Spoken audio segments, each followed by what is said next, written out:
Guys, pada sebelum ini pasukan khusus di Indonesia begitu sangat diperdebatkan di media-media sosial. Dan pada baru-baru ini juga dikatakan pasukan khusus di Indonesia ini selalu diawasi oleh Amerika Syarikat dan juga pihak ketenteraan daripada Australia, guys. Ada apa sebenarnya dengan pasukan khusus di Indonesia? Hello guys, Bismillahirrahmanirrahim. Assalamualaikum warahmatullahi wabarakatuh. Allahumma salli ala sayyidina Muhammad wa ala sayyidina Muhammad. Guys, welcome back again to my YouTube channel. Kepada subscriber yang baru sahaja masuk ke Musa channel, jangan lupa untuk memberi sokongan kalian kepada channel ini dengan menekan tombol subscribe, like dan komen di bahagian komentar di bawah. Dan kepada subscriber yang selama ini telah memberi sokongan kepada Musa channel, aku mengucapkan ribuan terima kasih guys. Kalian semua memang awesome, mantap, terbaik. Aku sentiasa mendoakan agar semua kalian di luar sana dipermudahkan segala urusan, dibukakan pintu-pintu rezeki, dihidarkan, dijauhkan daripada segala malapetaka dan juga dihidarkan daripada segala fitnah akhir zaman. Amin amin ya rabbal alamin. Guys, seperti biasa, hari ini kita akan buat sedikit lagi video reaction di channel Bagi-Bagi. Dan kalau kita tengok judul video yang kita akan react hari ini, dikatakan inilah pasukan khusus di Indonesia yang selama ini selalu diperhatikan oleh pihak ketenteraan daripada Amerika Syarikat dan juga pihak ketenteraan daripada Australia. Ada apa sebenarnya guys dengan pasukan khusus nih? Apa-apa pun, jom sama-sama kita tonton dulu video ini guys. Jom. Sahabat Bagi-Bagi serta Ormas Nartomania, apakah kalian tahu bahwa Indonesia mempunyai pasukan yang disegani negara-negara kuat seperti Amerika Serikat dan Australia? Bahkan ada rumor sampai dilarang oleh Fakta AUKUS untuk diterjunkan menghadapi KKB di Papua. Karena pasukan ini mempunyai kekuatan super brutal untuk sebagai pasukan pemukul yang siap diterjunkan di segala medan, baik pertempuran hutan, pertempuran kota, pertempuran rawa, sungai maupun laut, untuk menumpas semua musuh yang melawan NKRI. Pasukan apakah itu? Yang jelas bukan pasukan warna-warni, tetapi Komando Pasukan Gerak Cepat atau Kopaskat yang sudah diakui dan terbukti efektif di lapangan. Lalu, bagaimana bentuk kekaguman Amerika Serikat dan Australia? Tapi, seperti biasa, sebelum kita lanjut, Ketua Ormas Bagian Utara ingin memberikan wejangan dengan penuh kasih sayang dan gregetan. Tolong didengarkan. Apakah kalian tahu sebarang dasar yang membuat badan saya pegel, mata saya jadi gatel, hanya untuk menurunkan kalian membuat kos pembangkang narto, tapi kalian tidak beli. Padahal setiap kos yang saya tawarkan kepada kalian, saya jahit sendiri, dibuat dengan rasa kasih sayang. Jangan di skip dulu. Saya akan bacakan manfaat kos narto. Kos ini memiliki beberapa manfaat. Salah satu di antaranya adalah kalian akan memiliki kekuatan dan super kebal, bahkan rudal terbaru daripada Amerika Syarikat. Sahabat Bagi-Bagi, Kopaskat TNI Angkatan Udara bukan pasukan sembarangan. Si Baret Jingga pernah bikin Australia tegang. Salah satunya misi mematikan yang diemban Kopaskat TNI Angkatan Udara Indonesia yang dulunya dikenal dengan Paskas, baru-baru ini bahkan sampai memukau pakar dari Malaysia. Setidaknya sebanyak 9 personel Satuan Bravo 90 Komando Pasukan Gerak Cepat atau Kopaskat TNI Angkatan Udara turut serta dalam penjemputan 80 WNI di Ukraina. 80 WNI yang dievakuasi merupakan staf KBRI di Kiev dan dipulangkan pemerintah melalui Bukares, Rumania menuju Jakarta. Proses pemulangan WNI dari Ukraina tersebut merupakan inisiasi dari Kementerian Luar Negeri dan melibatkan banyak pihak.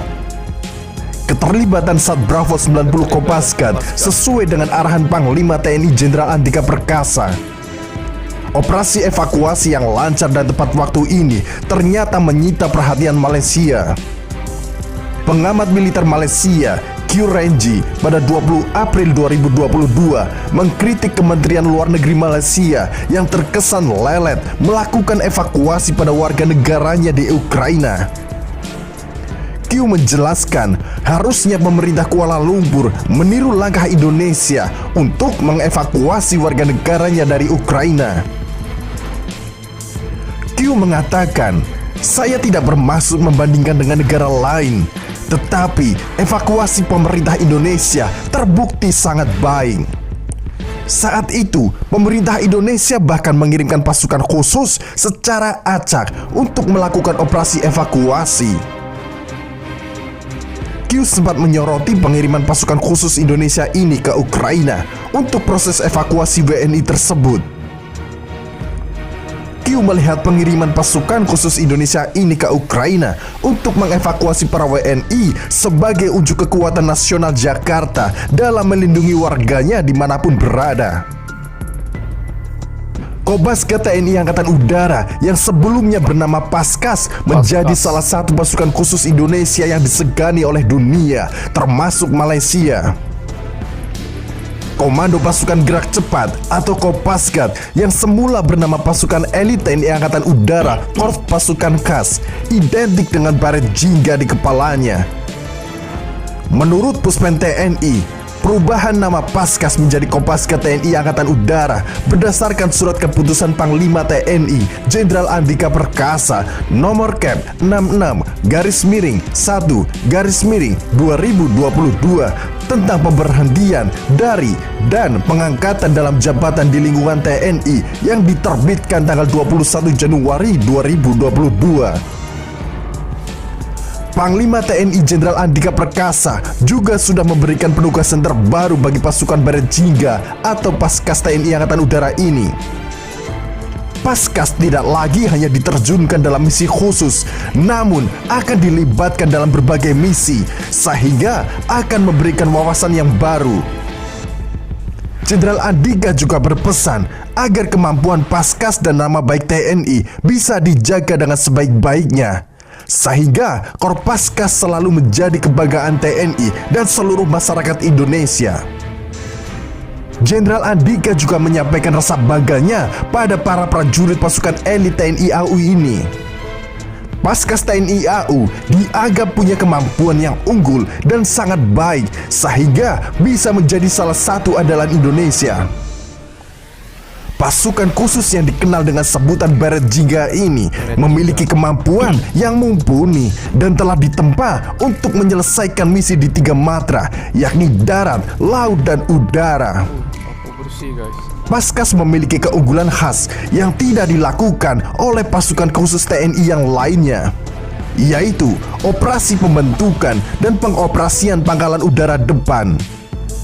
Keahlian ini bertujuan untuk merebut dan mempertahankan pangkalan, lalu menyiapkan pendaratan pesawat dan penerjunan pasukan kawan. Tak semua prajurit TNI AU bisa memiliki kesempatan bergabung dengan Kopasgat. Hanya prajurit yang sudah berhasil menjalani seleksi dan penggeblengan habis-habisan yang bisa menjadi pasukan elit Paskas. Salah satu ciri khas yang membuat Anda bisa langsung mengenali Paskas adalah para prajurit mengenakan baret warna jingga. Baret jingga ini merupakan perwujudan dari cahaya jingga saat fajar di Margahayu, Bandung, yang merupakan lokasi pelatihan Paskas. Paskas memiliki moto Karmanye Fadikaraste Mafalesu Kadacana, yang artinya bekerja tanpa menghitung untung dan rugi. Paskas TNI Angkatan Udara merupakan pasukan elit yang disegani dunia karena superioritasnya, dan disejajarkan pula dengan pasukan SAS Inggris. Pasalnya, pada tahun 99, ketika Indonesia dan Australia bersitegang karena TNI Angkatan Udara Paskas berhasil menguasai dan mengoperasikan Bandara Internasional Komoro saat jajah pendapat lepasnya Timor Timur dari Indonesia, pasukan Australia pun takjub dan segan. Paskas TNI AU pun ikut dalam misi pasukan perdamaian PBB sebagai kontingen Garuda. Dan NATO pun mengakui jika Paskas TNI Angkatan Udara sangat diperhitungkan dunia. Bahkan ada rumor jika Australia dan Amerika Serikat tidak ingin pasukan ini diterjunkan melawan KKB alias keluarga-keluarga berencana ini. Paskas memang dipersiapkan untuk menjalankan misi khusus dan besar berkaitan dengan keutuhan kedaulatan negara Kesatuan Republik Indonesia. Paskas memiliki kemampuan mengoperasikan pangkalan udara, mengendalikan bandara, menjaga pangkalan udara, dan semua aspeknya, termasuk mengambil alih pangkalan udara lawan sebagai tugas utama dalam peperangan. Konon pada 17 Oktober 1947, 13 prajurit Angkatan Udara diterjunkan dari udara di Sambi, Kota Waringin Barat, Kalimantan Tengah untuk membantu perjuangan rakyat melawan Belanda. Peristiwa penerjunan ini merupakan peristiwa yang menandai lahirnya satuan tempur pasukan khas TNI Angkatan Udara. Pada tanggal itulah kemudian ditetapkan sebagai hari jadi Komando Pasukan Gerak Cepat atau Kopasgat yang sekarang dikenal dengan Korps Pasukan TNI Angkatan Udara. Sahabat King Narto, sejatinya kita sebagai rakyat bangsa ini harus bangga terhadap TNI kita. Bagaimanapun fakta di lapangan pasti jauh berbeda dengan apa yang kalian dengar dan saksikan. TNI kita begitu super hebatnya dalam menghadapi KKB di Papua. Tetapi kehati-hatian mereka lah yang membuat potensi atau kekuatan penuh mereka terhambat oleh saksi-saksi HAM yang dibuat oleh Barat dan Australia. Bukan tidak mungkin bila kekuatan penuh TNI kita dalam membabat KKB akan mentimur-timurkan Papua dan membuat Papua menuntut referendumnya. Dan akhirnya beramai-ramai Barat ikut campur dalam urusan Papua. Kita harus sadar sejarah. Jadi, buat kalian yang suka nyinyir kepada TNI yang katanya tidak mampu melawan KKB, coba turun langsung sendiri ke sana. Bekerja tanpa menghitung untung dan rugi. Itulah moto, kalau kita tengok moto daripada Kopasgat.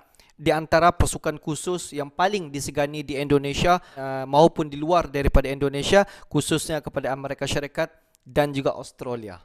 Di mana kalau kita tengok Kopasgat ini, nama dulu dia digelar sebagai Pasgat dan beberapa tahun kemudian telah ditukar selepas daripada General Andika menjawat jawatan sebagai TNI di Indonesia, di mana daripada Pasgat ditukar kepada Kopasgat. Dan moto ini sebenarnya sejak dulu lagi digunakan, bekerja tanpa menghitung untung dan rugi. Dan juga kalau kita tengok Kopasgat ini juga dibeli gelaran sebagai Beret Jingga. Mantap guys. Daripada beratus ribu TNI di Indonesia, hanya beberapa pasukan sahaja yang membentuk Kopasgat. Dan daripada latihan, daripada interview, daripada selection, daripada segala training yang dibuat, dan jadilah pasukan Kopasgat ini di antara pasukan-pasukan yang terhebat di Indonesia. Cuba kalian bayangkan daripada TNI Angkatan Laut, TNI Angkatan Darat, TNI Angkatan Udara, daripada 3 spesialis tempat ini, mana diselect berapa ramai TNI yang mempunyai kemahiran tertentu. Ketiga-tiga matra ini digabungkan dan terbentuklah Kopasgat. Di mana di dalam Kopasgat ini mereka mempunyai kemahiran di dalam ketiga-tiga matra ini. Mereka memang sangat mahir di dalam TNI Angkatan Laut, Udara dan juga Darat. Itulah yang diberi gelaran Kopasgat. Dan apabila pasukan Kopasgat ini dikerahkan keluar, bermakna di sana mereka mempunyai satu misi yang khusus yang hendak diselesaikan. Dan kalau kita tengok kes itu bukan kes yang kaling-kaling guys, ini kes yang berlevel tinggi yang melibatkan negara, yang melibatkan kemahiran untuk macam mana mereka untuk mengendali. Dan kita dapat nampak pasukan Kopasgat ini banyak sekali dihantar di luar daripada Indonesia, sama ada untuk menyelamatkan warga negara Indonesia ataupun di dalam misi PBB ataupun dalam misi membawa Presiden Indonesia sendiri, iaitu Presiden Jokowi, di dalam menjalankan sesuatu misi khusus demi untuk menjaga keamanan negara Indonesia guys. Jadi tidak hairanlah kenapa Amerika Syarikat dan juga Australia dikatakan selalu memerhatikan gerak-geri dan juga latihan yang telah Kopasgat ini ada.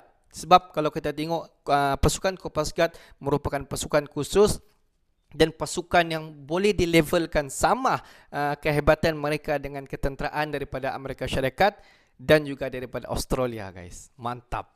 Okeylah guys, untuk hari ini sampai di sini saja sedikit information daripada Musa Channel, dan kepada subscriber, kepada viewer di luar sana yang belum lagi klik button subscribe, please guys to klik button subscribe, like dan komen di bahagian komentar di bawah. Akhir kata daripada Musa Channel, thanks for watching my video. Assalamualaikum warahmatullahi wabarakatuh. See you the next video.